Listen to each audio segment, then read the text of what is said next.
ಅಪ್ಪಾಜಿ ಏನಮ್ಮ ಇಷ್ಟೊಂದು ಖುಷಿಯಾಗಿದೆಯಾ? ನಂಗೆ ಯಾಕೋ ಇದು ನಿಮ್ಮ ಹತ್ರ ಹಂಚ್ಕೋಬೇಕು ಅನ್ನಿಸ್ತಾ ಇದೆ. ನಾನಿವತ್ತು ತುಂಬ ಖುಷಿಯಾಗಿದ್ದೀನಿ ಅಪ್ಪಾಜಿ. ನೀನು ಹೀಗೆ ಖುಷಿಯಾಗಿದ್ರೆ ಈ ಮನೆಗೆ ಒಂಥರ ಕಳೆ. ಹೇಳಮ್ಮ ಅದೇನು ವಿಷಯ ಅಂತೇಳಿ. ನೋಡಿ, ನಾನು ಅದೆಲ್ಲಿಂದನೂ ಈ ಹಳ್ಳಿಗೆ ಬಂದೆ, ನೀವು ಸಿಕ್ರಿ, ಆ ಶಾಲೆ ಸಿಕ್ತು. ಮನ್ಸಲ್ಲಿ ಎಂಥದ್ದೇ ನೋವಿರ್ಲಿ ಅಪ್ಪಾಜಿ, ಒಂದು ಸಲ ಶಾಲೆಯೊಳಗೆ ಕಾಲಿಟ್ಬಿಟ್ರೆ ಸಾಕು, ಜೀವನಕ್ಕೆ ತುಂಬಿಕೊಂಡು ಪುಟಿತಾ ಇರೋ ಆ ಚೈತನ್ಯ ಇದೆಯಲ್ಲ, ಮಕ್ಕಳು ನಮಗೂ ಅದನ್ನು ತಲುಪಿಸ್ಬಿಡ್ತಾರೆ. ಒಂದೊಂದು ಮಗುವಲ್ಲೂ ಒಂದೊಂದು ಕುತೂಹಲ ಅಂತೀನಿ.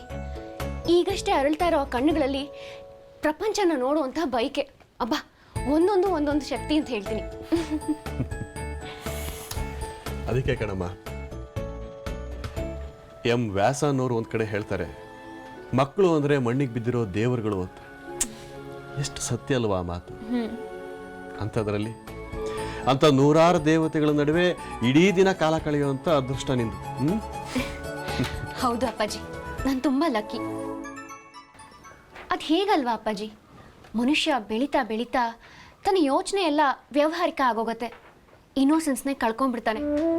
ಪ್ರಪಂಚನ ನೋಡೋ ಅವನ ಕಣ್ಣುಗಳು ಬರೀ ಲೋಭ, ದುರಾಸೆ, ಮೋಹ ಇದರಿಂದಲೇ ತುಂಬ್ಕೊಂಡ್ಬಿಟ್ಟಿರುತ್ತೆ. ಆದರೆ ಮಕ್ಕಳು ಅವೆಲ್ಲದರಿಂದ ಹೊರತಾಗಿರ್ತಾರೆ. ಅವ್ರ ಮಧ್ಯೆ ನಾನು ಒಂದು ಮಗುವಾಗಿ ಇದ್ಬಿಡ್ಬೇಕು ಅನ್ಸುತ್ತೆ. ಅದಕ್ಕೆ ಪುಟ್ಟ ನೀನು ಇಷ್ಟ ಆಗೋದು. ನೀನು ತುಂಬಾ ಮೆಚ್ಯೂರ್ಡ್, ಬುದ್ಧಿಯಿಂದ ಯೋಚನೆ ಮಾಡೋದಿಲ್ಲ, ಬದಲಿಗೆ ನೀನು ಹೃದಯದಿಂದ ಅನುಭವಿಸ್ತೀಯ.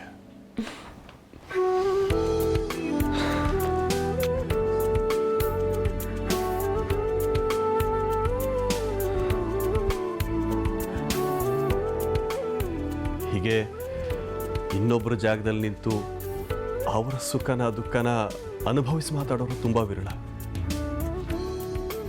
ನಿನಗೆ ಗೊತ್ತಿಲ್ಲಮ್ಮ,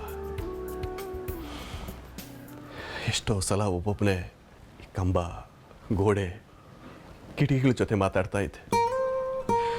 ಹೇಳ್ಕೋಬೇಕು ಅಂತ ಅನಿಸಿದ್ನೆಲ್ಲ ಹೇಳ್ಕೊಳ್ತಾ ಇದ್ದೆ. ಯಾವಾಗಲಾದರೂ ಇನ್ನೇನು ಕುಸ್ತು ಹೋಗ್ಬಿಡ್ತೀನಿ ಅಂತಂದಾಗ ಮಳೆ, ಗಾಳಿ, ಚಳಿಗೆ ಅಚ್ಚಲವಾಗಿ ನಿಂತಿರೋ ಇವುಗಳ ಚಲನ ನೋಡಿ ನಾನು ಗಟ್ಟಿಗನಾಗ್ತಿದ್ದೆ. ಇವುಗಳಿಂದಾಗಿ ನಾನಿನ್ನು ಉಳ್ಕೊಂಡಿದ್ದೀನಿ.